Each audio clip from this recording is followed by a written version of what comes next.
Hello everyone, welcome to my channel. My name is Aparna and today we are going to continue with our chapter. So let's start. 3.6 How are electrons distributed in different shells or orbits? ठीक है, देखते हैं. According to Rutherford nuclear model, the atom can be described as having small positively charged nucleus around which electrons revolve in circular paths. But this model does not explain how the electrons are distributed in the atom. We know that electrons are negatively charged. Then, should similarly charged electrons be repulsed by each other or will they collide with each other? What holds together the subatomic particles inside the atom? Niels Bohr, along with his associate Bury, struggled with these questions and came up with a model called the Bohr-Burr scheme to distribute electrons in the atom. According to the Bohr-Burry scheme, electrons revolve in shells around the nucleus, and this shells represented by the letters K, L, M, N. The orbit or the shell or orbit closed to the nucleus is called the K shell, the second is called L shell, and the next shells are labeled M, N respectively. देखिए क्या बोल रहा है यहाँ पर. जब Rutherford ने जो न्यूक्लियर मॉडल बनाया था उसमें ये चीज़ डिस्क्राइब नहीं की थी कि जो इलेक्ट्रॉन्स हैं वो किस किस तरीके से कैसे वहाँ पर रिवॉल्व कर रहे हैं. ठीक है, क्योंकि हम उनमें उसमें क्या था, आपका पॉजिटिव चार्ज भी था और आपका इलेक्ट्रॉन जो था वो आपका नेगेटिव चार्ज होता है, और यहाँ पर पॉजिटिवली चार्ज्ड न्यूक्लियस भी वहाँ पर प्रेजेंट था. तो रदरफोर्ड ने ये अच्छे से एक्सप्लेन नहीं कर किया था कि इलेक्ट्रॉन्स किस तरीके से उस एटम में डिस्ट्रीब्यूटेड हैं. तो इस चीज़ को पता लगाने के लिए बहुत सारे साइंटिस्ट ने देखा, और यहाँ पर देखिए पॉजिटिव और नेगेटिव क्या होता है, आपस में रिपल्स होता है, एक दूसरे को क्या करता है, एक दूसरे को वहां पर रिपल्स करता है, मीन्स हटाता है, एक दूसरे से दूर हटाता है. ठीक है, लेकिन अब वो इलेक्ट्रॉन जो है, जो रदरफोर्ड ने जो मॉडल सजेस्ट किया था उसके हिसाब से कैसे कि एक पॉजिटिव और एक नेगेटिव आपस में क्या करेंगे, वहां पर रिपल्स करेंगे या फिर वो अपने आप में क्या हो जाएंगे, कोलाइड हो जाएंगे. ये चीजें रदरफोर्ड ने एक्सप्लेन अच्छे से वो एक्सप्लेन नहीं कर पाए थे, इस चीज़ को उन्होंने एक्सप्लेन नहीं किया था.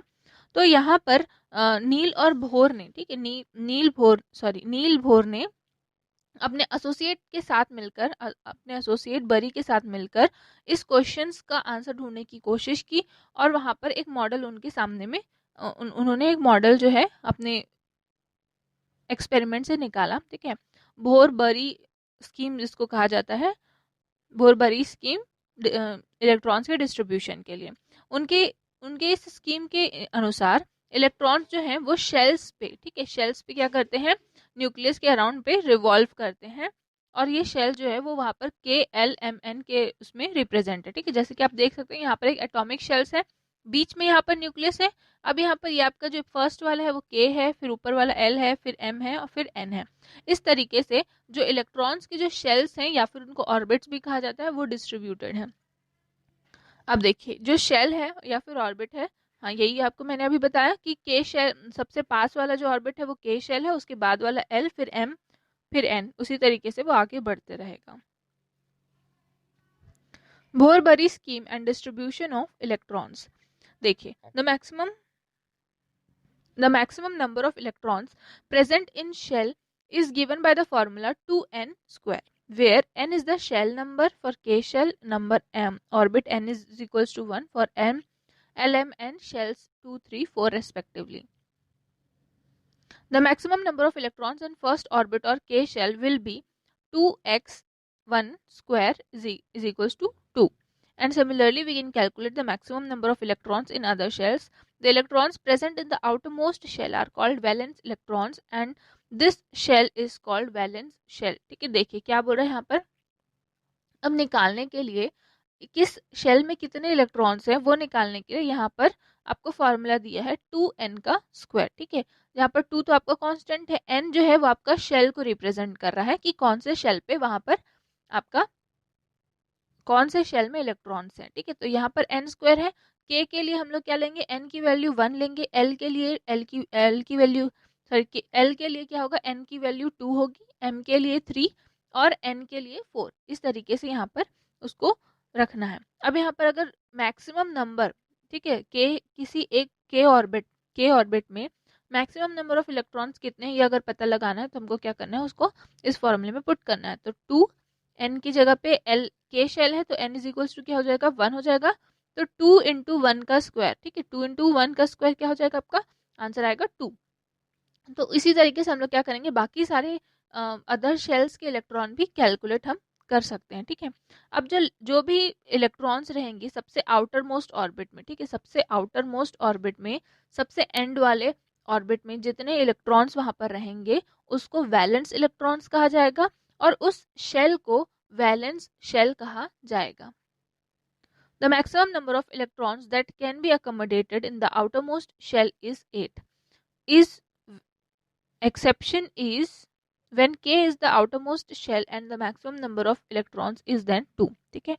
सबसे ज्यादा इलेक्ट्रॉन्स जो हैं वो किसी भी आउटर मोस्ट शेल पे हो सकते हैं, वो आपका है 8, सिवाय k को छोड़ के, क्योंकि k में क्या रहता है आपका 2 इलेक्ट्रॉन्स ही रहते हैं। मैक्सिमम k में क्या है आपका, k शेल में आपको सिर्फ 2 इलेक्ट्रॉन्स ही हो सकते हैं, लेकिन उसके बाद LMN शेल्स में क्या है आपका 8 इलेक्ट्रॉन्स मैक्सिमम हो सकते हैं। अब देखिए, electrons are not accommodated in a given shell unless the inner shells are filled, that is the shells are filled in a step wise manner, ठीक है। अब यहाँ पर जो इलेक्ट्रॉन्स हैं वो किसी भी ऑर्बिट में रहेंगे ऐसा नहीं होगा, क्या होगा यहाँ पर, सबसे पहले जो इनर ऑर्बिट है वो पूरे तरीके से फिल होगा और उसके बाद में आपका जो आउटर ऑर्बिट है वो उसको फिल करना स्टार्ट करेंगे। Even when the capacity of the penultimate shell is more than 8, a 9 electron is placed in it only after 2 electrons have entered the last shell. For example, the atomic number of calcium is 20, but its electronic configuration is 2882 and not 2891. The schematic atomic structure of the first 18 elements as per the Bohr-Bury scheme is given in the figure 7, ठीक है। देखिए यहाँ पर क्या है, अब यहाँ पर बोल रहा है कि भले किसी भी शेल की, ठीक है, किसी भी अगर एक शेल को देखेंगे तो वो 8 से ज्यादा इलेक्ट्रॉन क्या हो सकता है, वो अपना ले सकता है, लेकिन जब 8 से ज्यादा इलेक्ट्रॉन वो ले सकता है, लेकिन उसके बावजूद क्या होगा, सबसे पहले वहां पर इनर मोस्ट शेल जो है वो फिल होगा, लास्ट शेल में जाने से पहले इनर मोस्ट शेल फिल होगा। यहाँ पर एटॉमिक नंबर कैल्शियम का दिया हुआ है, कैल्शियम का 20 है, तो उसका इलेक्ट्रॉनिक कन्फिग्रेशन क्या होगा आपका 2882, ना कि क्या होगा 2891, ठीक है। यहाँ पर जो ऑर्बिट है उसमें हम लोग क्या कर सकते हैं, ज्यादा इलेक्ट्रॉन फिल कर सकते हैं, लेकिन यहाँ पर सबसे पहले लास्ट शेल को फिल करने से पहले क्या होगा, आपका इनर शेल भर आता है। यहाँ पर नीचे में आपको 18 एलिमेंट्स के क्या दिए हैं, एटॉमिक स्ट्रक्चर दिए हुए हैं, जैसे कि ये आपका क्या है, हाइड्रोजन का है जिसमें 1 इलेक्ट्रॉन होते हैं हाइड्रोजन में, हीलियम में 2 इलेक्ट्रॉन, लिथियम में 3 इलेक्ट्रॉन। तो पहले क्या है आपका इनर मोस्ट शेल भराया है, इनर मोस्ट जो के शेल है उसमें 2 इलेक्ट्रॉन भरे गए हैं, उसके बाद में थर्ड जो है तो आपका थर्ड जो इलेक्ट्रॉन था वो आपका सेकेंड शेल में भराया है। उसी तरीके से बेरिलियन, ठीक है, इसमें 4 इलेक्ट्रॉन होते हैं, बोरॉन में भी 5 होते हैं, बोरॉन में 5 इलेक्ट्रॉन, तो सबसे पहले 2 इलेक्ट्रॉन आपका के शेल में और फिर बाकी के 3 इलेक्ट्रॉन जो है वो आपका एल शेल में।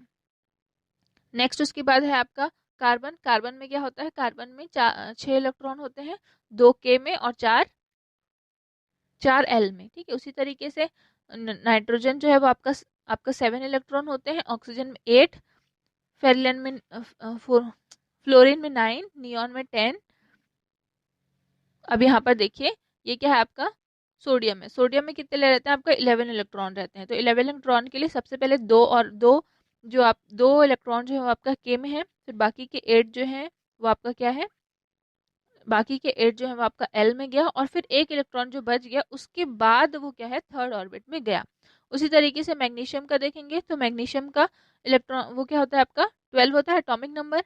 अब यहाँ पर 2 इलेक्ट्रॉन यहाँ, फिर 8 सेकेंड ऑर्बिट में और फिर जो 2 बच गए वो आपका लास्ट ऑर्बिट में। उसी तरीके से aluminium, silicon, phosphorus, sulphur, chlorine और आर्गन का है, ठीक है।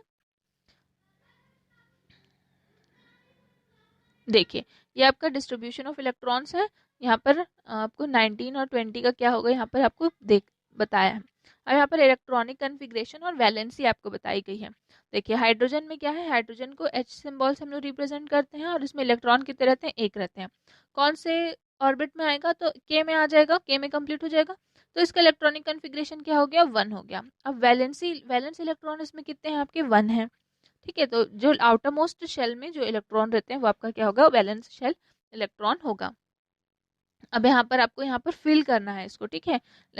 जो वैलेंस शेल में इलेक्ट्रॉन है ये सब आपको यहाँ पर फिल करने के लिए दिया हुआ है। ठीक है, अब नेक्स्ट क्लास पे हम पढ़ेंगे atomic number and mass number. Thank you.